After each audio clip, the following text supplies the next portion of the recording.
Os donos da mata.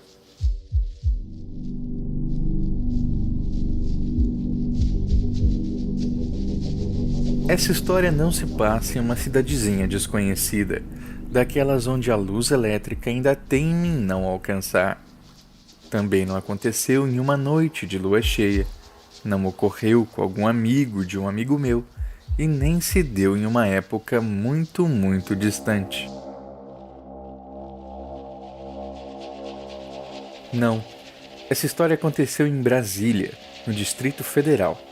Foi de lá que o presidente da República, Michel Temer, no dia 23 de agosto de 2017, extinguiria uma reserva ambiental de quase 4 milhões de hectares ao sul do Amapá.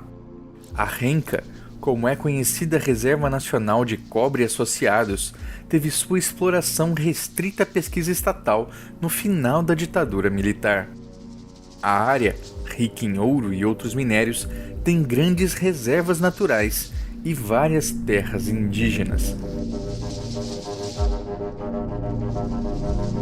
Com a abertura, a área poderia ser explorada pela iniciativa privada, em especial a indústria da mineração.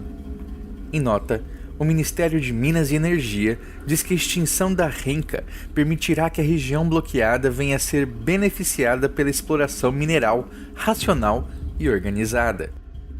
Na prática, a expectativa é que a mineração, esta atividade neoextrativista disfarçada de desenvolvimentista, venha a se utilizar de brechas na lei e de áreas de uso sustentável sem plano de manejo para a exploração desenfreada.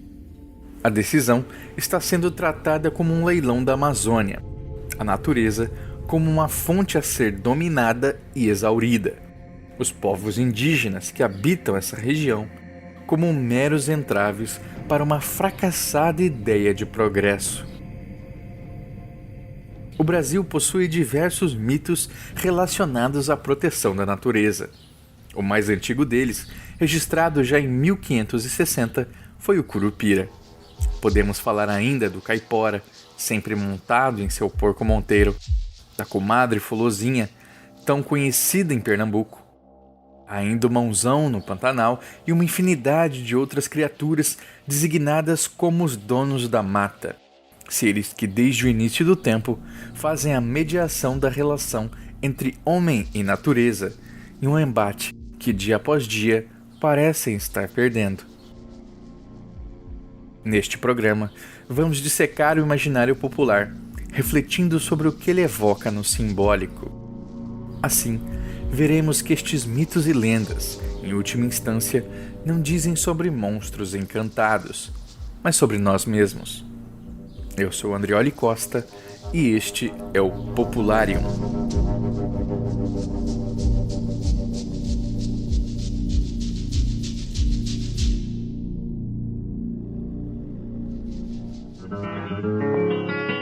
Já andei 3 dias e 3 noites pelo mato sem parar. E no meu caminho não encontrei nenhuma caça pra matar. Só escuto pela frente e pelo lado Curupira me chamar.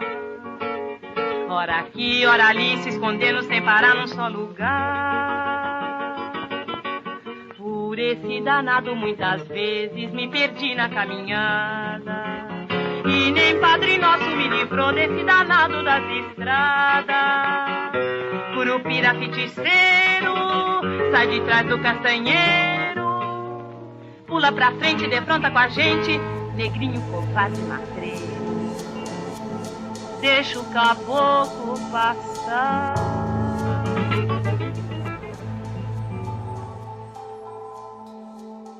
Você ouviu Inesita Barroso interpretando a canção Curupira, composta pelo paraense Valdemar Henrique em 1936. A música estava no álbum de estreia de Inesita, lançado em 1951, onde já se manifestava o grande trabalho de resgate de músicas folclóricas, o qual ela se engajaria durante a vida toda. A música nos traz alguns elementos que nos permitem explorar melhor o mito. Curupira cantado é descrito como uma criatura feiticeira, covarde e que apronta inúmeras armadilhas. Para Spix e von Martius, o Curupira é um espírito do mato caçoísta, que, encontrado sob diversas formas, entra em conversa com os índios, desperta ou entretém sentimentos de inimizade entre indivíduos, e com malícia observa as desgraças humanas. São comuns, inclusive, versões que dizem que a criatura imita vozes para causar ainda mais confusão. Ainda assim, é difícil pensar em uma versão dominante para o mito do Curupira. Algumas versões vão apresentá-lo como mais honrado, outras mais galhofeiro. Resumindo Barbosa Rodrigues, no Amazonas a criatura é descrita como um tapuio pequeno, de 4 palmos de altura, calvo, de cabeça pelada ou com o corpo todo coberto de longos pelos. Outras versões o descrevem como uma criatura de um olho só, de pernas sem articulações, sem ânus e muciço, de dentes azuis ou verdes e orelhas grandes, dotado de uma força prodigiosa e com os pés voltados para trás. Em algumas versões, o Curupira é gigante, em outras, um anão.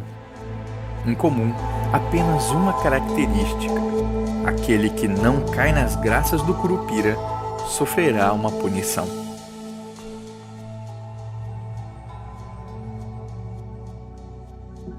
O padre José de Anchieta, que registra a presença do encantado em uma de suas cartas mais famosas, descreve: é coisa sabida e pela boca de todos corre que há certos demônios a que os Brasis chamam Curupira, que acometem os índios muitas vezes no mato, dão-lhe de açoites, machucam-nos e matam-nos. São testemunhas disso os nossos irmãos, que viram algumas vezes os mortos por eles. Para aplacar a fúria do duende da mata, os indígenas tinham o costume de deixar em certos trechos do caminho penas de aves, abanadores, flechas e outras coisas semelhantes, rogando fervorosamente aos curupiras que não lhe fizessem mal. Esta oblação que descreve Anchieta, isto é, a oferta feita a deuses e santos, séculos mais tarde se tornaria a oferta de tabaco, pinga ou semelhantes. Cascudo sentencia: nenhum outro fantasma brasileiro colonial determinou oferenda propiciatória, apenas o Curupira. A oferenda evitava o castigo. No caso de Anchieta, surras terríveis que poderiam levar à morte. Ainda no âmbito físico, existem relatos que o ligam a violências sexuais.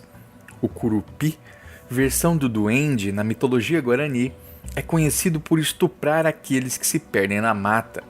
Ele é descrito por vezes como um índio com um longo pênis enrolado 7 vezes ao redor de seu abdômen.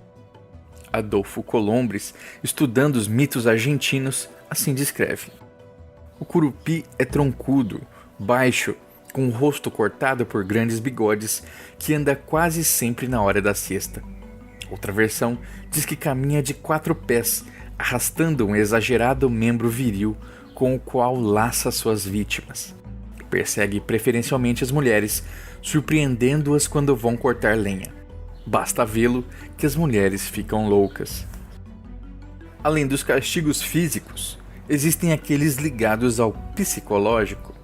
Fala-se com frequência sobre o enlouquecimento temporário, capaz de fazer uma pessoa se perder mesmo em território conhecido. Um dos caçadores informantes de Marilena Campos diz que o Curupira também pode trocar a alma das pessoas e bichos a partir de sua sombra. Quando um humano se assusta com algum animal, no tempo do susto, o Curupira troca sombras. Assim, quando a pessoa morre, fica com a alma vagando no corpo do animal. É por isso que há tantos bichos encantados pelas matas. Muitos mencionam ainda o azar que passa a acompanhar aquele que desagrada o encantado. Ou seria mais do que azar? Josué da Costa Silva, do Centro de Estudos Interdisciplinar em Desenvolvimento Sustentável da Amazônia, registra a história de um ex-seringueiro, que serve de ótimo exemplo para as ações atribuídas ao Curupira. Certo dia, O homem saiu para caçar e garantir a comida da família. No alto de uma árvore, avistou 2 macacos bem grandes. Somente um era suficiente para alimentar ele e sua esposa. Porém, o homem resolveu matar os 2. No retorno, não conseguiu voltar para casa. E só conseguiu escapar quando abandonou o corpo de um dos macacos que trazia. Indagado como havia se perdido no local onde sempre viveu, respondeu que o Curupira o havia deixado doido. A partir de então, nunca mais teve sorte para a caça, a pesca ou a seringa. O Curupira o havia castigado. Ele era vítima da Panema.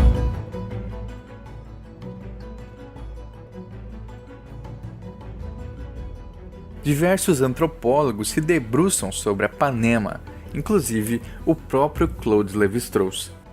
O termo vem do tupi e tem várias interpretações possíveis: azar, desgraça ou mesmo o ato de se tornar inútil.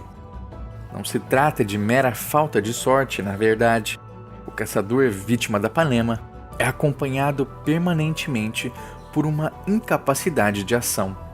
Tudo o que faz, fracassa.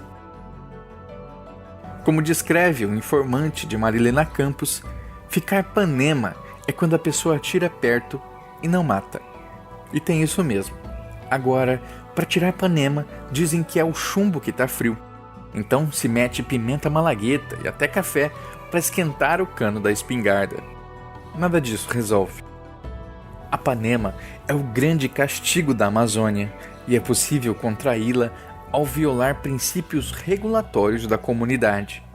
Não comer comida mal esquentada, não poder caçar quando tem filho recém-nascido, não poder caçar quando tem sonho ruim e várias outras formas.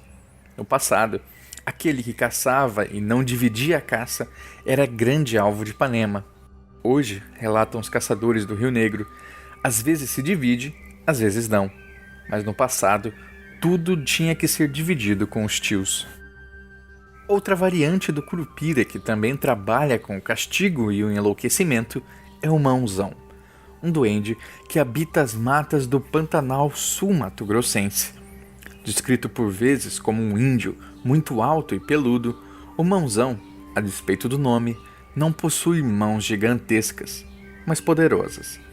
Quando toca a cabeça de uma pessoa, esta enlouquece de imediato e se perde no capão.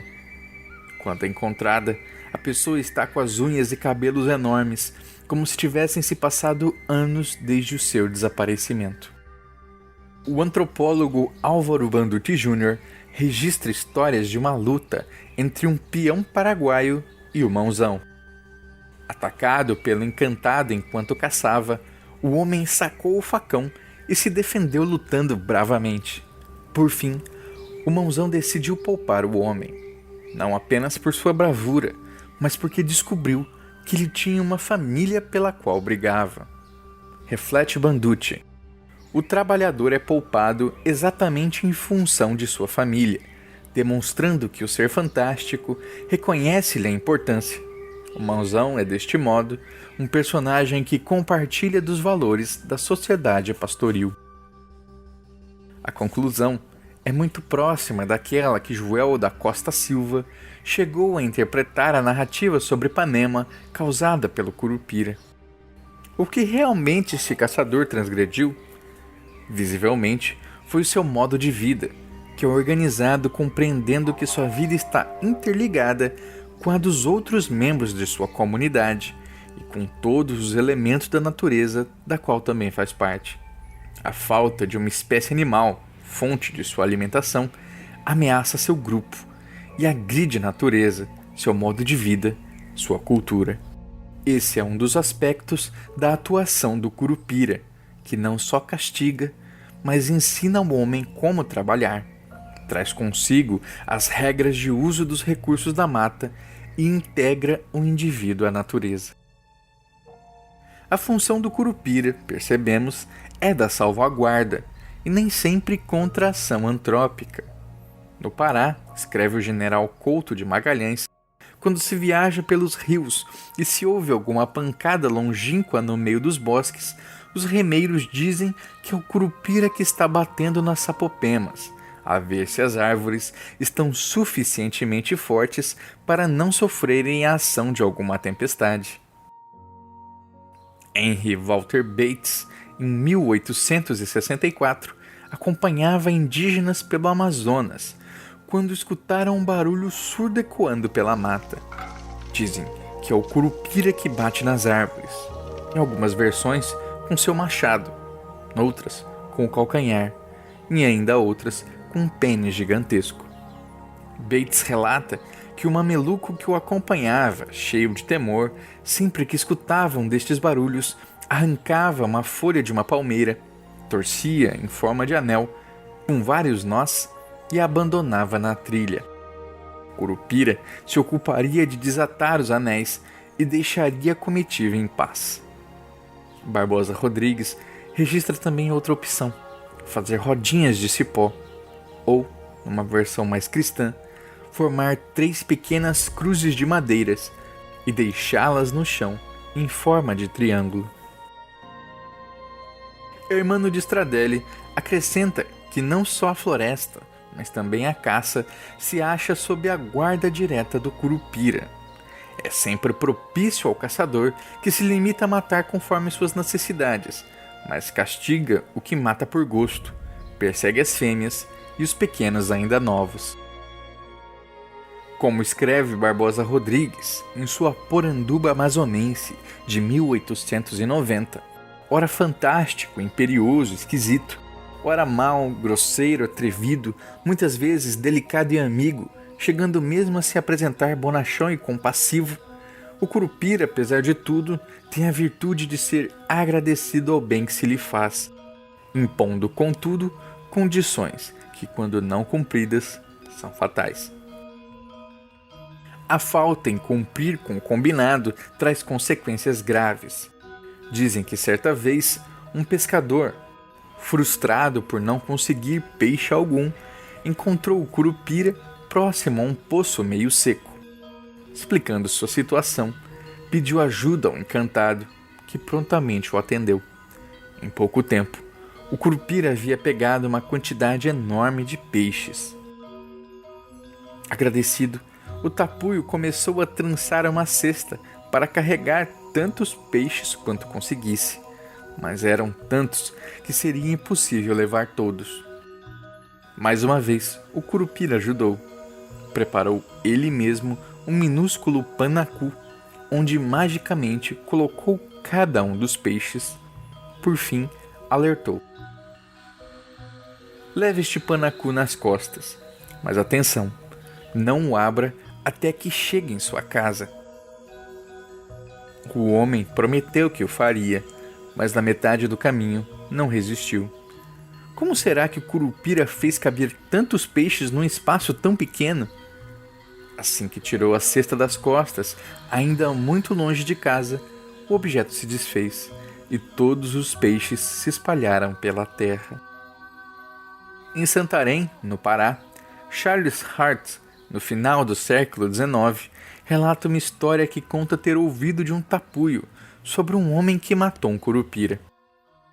Dizem que ele estava caçando no mato, quando, desviado por um destes espíritos maléficos, se perdeu. Ao cair da noite, deitou-se sobre uma árvore e adormeceu. Acordou já no avançado da escuridão, com o Curupira parado aos seus pés. Para que ele permanecesse na mata, o encantado cobrava um preço terrível. Queria um pedaço do coração do índio para comer. Astuto, o tapuio disse que o faria. Rapidamente foi para trás de uma árvore, arrancou o coração de um macaco que havia caçado e o entregou ao Curupira, que o comeu, achando a carne das mais deliciosas. Agora é sua vez, disse o tapuio. Quero um pedaço do seu coração em troca do meu. O Curupira achou o pedido mais do que justo. Pegou a faca do caçador emprestada, abriu seu próprio peito e caiu morto. O homem, vendo-se livre do encantado, fugiu em disparada pela mata. Tempos depois, lembrou que o povo dizia que os dentes do Curupira são verdes como pedras preciosas e decidiu retomar ao lugar onde o corpo foi abandonado para construir um colar. Assim que pegou o crânio em suas mãos, ouviu novamente a voz do Curupira e o corpo do encantado se reconstituiu imediatamente. Obrigado, meu irmão, por teres me despertado. Tinha me deitado um momento para dormir, escreve Hart. Logo depois, o Curupira deu ao homem uma flecha encantada, capaz de matar qualquer caça. No entanto, aconselhou: ele não deveria contar para ninguém de quem a recebera. Ao longo dos dias, o homem passou a matar muito, e sua mulher perguntou com insistência como de repente ele havia se tornado tão hábil caçador. Foi dádiva do Curupira, explicou o Tapuio, e logo em seguida caiu morto.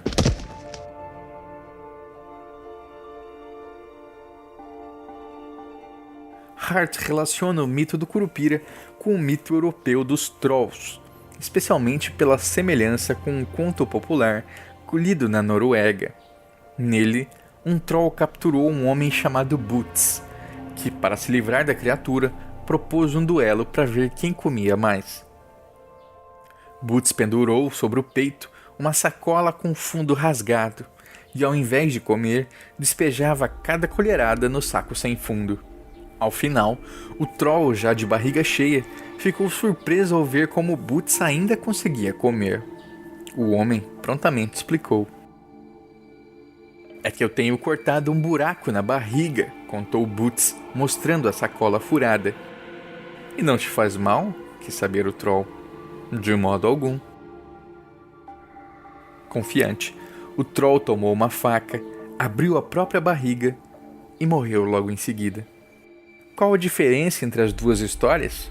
O Curupira, em sua inocência, permaneceu vivo, ainda que em hibernação, e retornou para presentear o caçador por sua inteligência. O troll terminou morto, punido por sua própria glutonice. As histórias se assemelham, mas Hart falha ao perceber sua distinção básica. O troll é um mito da devoração e o Curupira de mediação. E qual é a aparência final do Curupira? Interessante notar que em nenhum momento da carta José de Anchieta menciona a aparência do ser. Fernão Cardim, também jesuíta que escreveu sobre o Curupira como um dos nomes para demônio em 1623, tampouco descreve. Da criatura informe e sinistra, escreve Cascudo, o Curupira foi paulatinamente recebendo características físicas de outros entes das matas, principalmente da antiguidade clássica. Ganha, por fim, a imagem que o prevalece até hoje, a de um índiozinho com os pés virados ao contrário. Esta condição física diz muito respeito à sua capacidade de confundir caçadores no mato.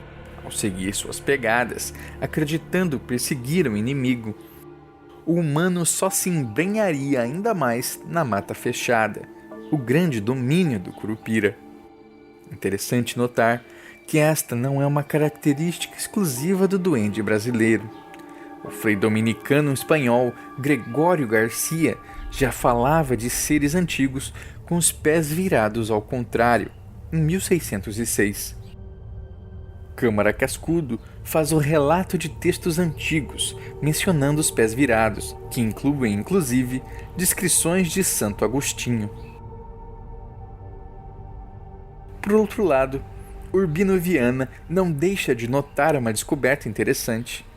Entre os xerentes, o pesquisador observou a presença de um calçado semelhante a uma alpargata, feita de palha trançada e que marcava o chão, como se os calcanhares estivessem na frente dos pés.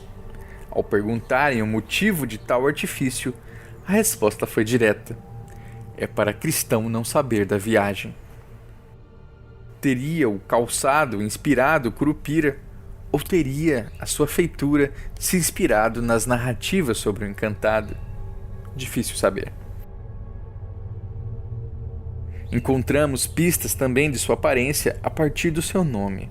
O naturalista George Mark Grave, em Historia Naturalis Brasili, de 1648, traz um glossário de palavras em tupi, onde curupira pode ser entendido como pele coberta de pústulas. Batista Caetano, escrevendo as notas de rodapé para a obra de Cardim, no livro Do Princípio e Origem dos Índios do Brasil, escreve que o curupira pode ser traduzido literalmente por o sarnento, resultado da junção do tupi de curub, sarna, e pir, pele. É Stradelle, por fim, que faz uma derivação diferente. Para ele, do vocábulo curu, abreviação de curumim, e pira, corpo. Curupira significa corpo de menino.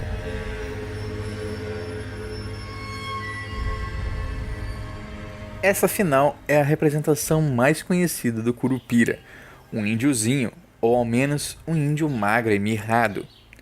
Couto de Magalhães o descreve como um pequeno tapuio, com os pés voltados para trás e sem os orifícios necessários para as secreções indispensáveis à vida. Para Hart, o surgimento de uma criatura protetora da natureza é fruto do pensamento anímico dos povos indígenas. Escreve ele: quando um selvagem que crê na animação de toda a natureza anda no mato, não anda numa solidão como o homem civilizado. Ao contrário, tudo em redor dele tem vida.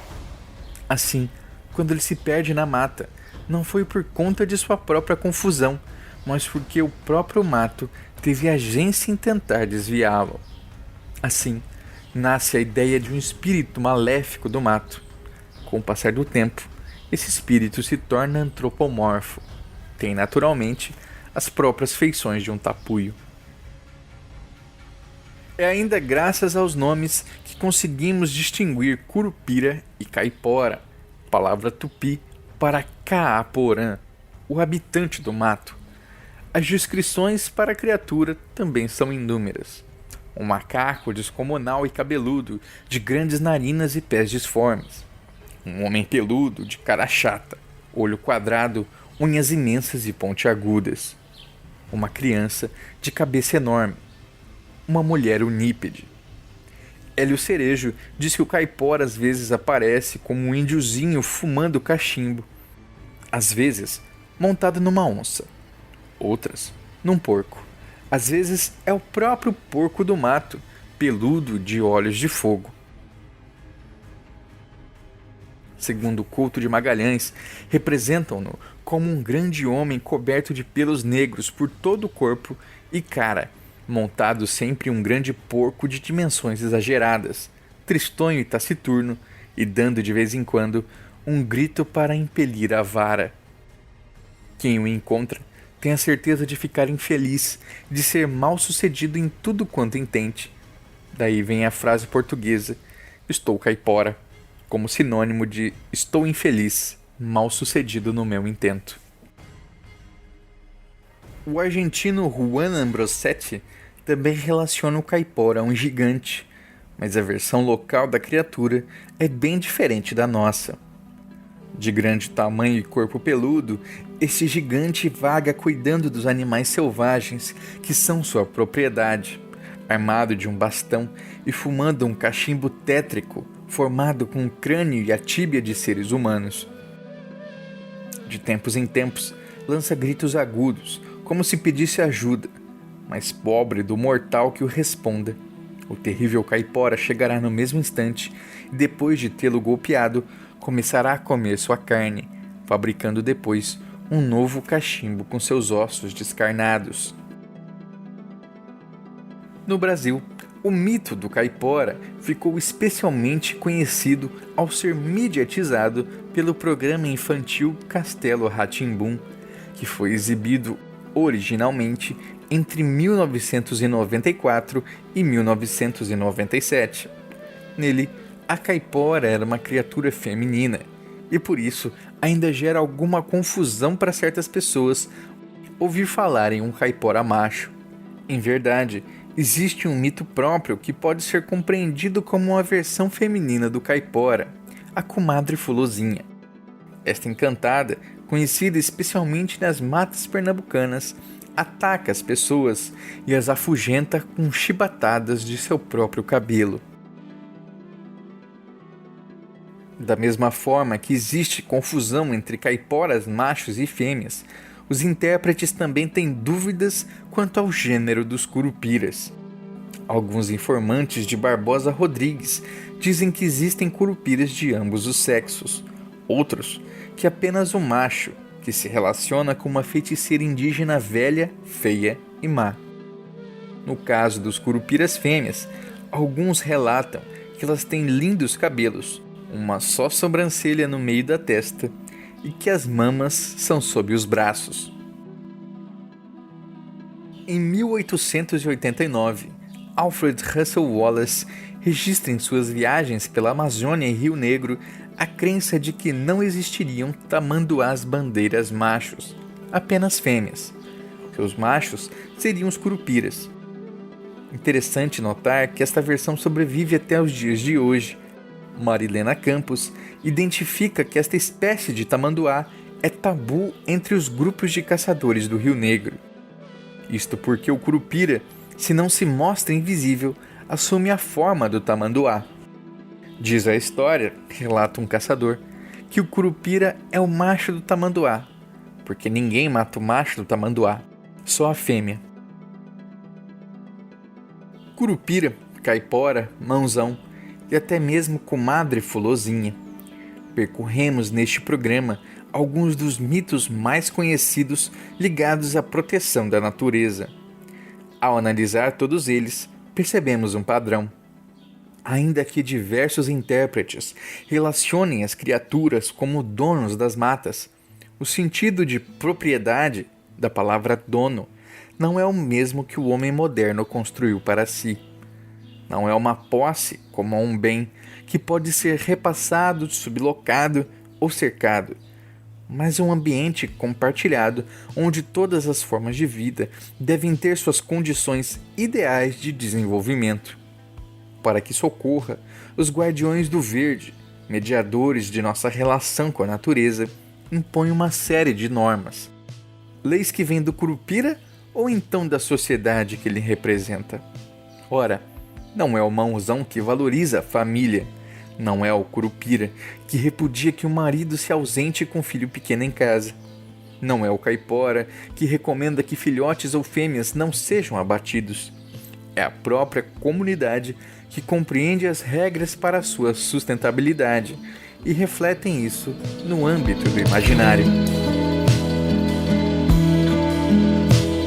Vale ressaltar que a oferta de presentes ao curupira, sejam penas, como na época de Anchieta, seja o tabaco, não podem ser entendidos como uma transição comercial. Assim como os créditos de carbono não são uma permissão para poluir, a oblação ao curupira não compra a liberação para a exploração desenfreada da natureza. Ela é um reconhecimento, uma demonstração de respeito. A mata não é nossa, mas nos voltamos a ela em necessidade. A mata também não é do curupira, mas como mediador, é seu trabalho permitir essa relação sustentável do homem com o meio, a despeito, por vezes, do que deseja o próprio homem. O curupira é, portanto, um mito da regulação, não um impositor, mas um mediador, que age em prol da comunidade, atendendo seus anseios projetados no simbólico. Diferente da lei dos homens, as leis do curupira não podem ser revogadas à caneta. O preço a ser pago será coletivo. Se as coisas continuarem como estão, o país inteiro corre o risco de Ipanema.